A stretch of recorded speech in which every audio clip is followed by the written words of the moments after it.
Sacks are a recurring theme when J.J. Watt is on the football field.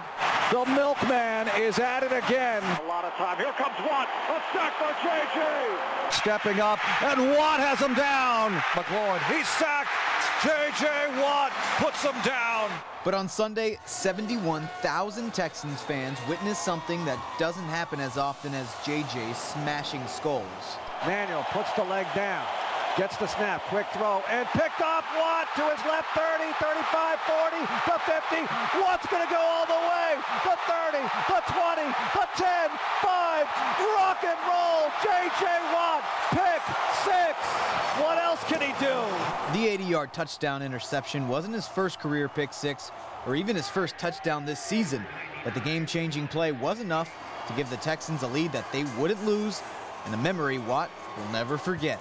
That's why you work so hard. That's why you practice. That's why you watch film. That's why you study. That's why you play this game, man. We definitely needed that, you know.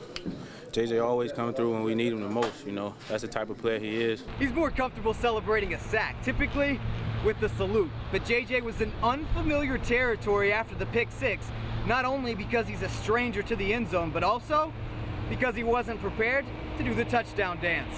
I have no idea what I was doing. I don't know. I literally, part of me is like, that might be a Dion high step. The other part of me is like, that might be a Nate. I think it's called a nay-nay.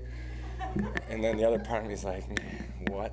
You're a white defensive lineman. Just go ahead and run it in there. Hand the ball to the official, please, for God's sakes.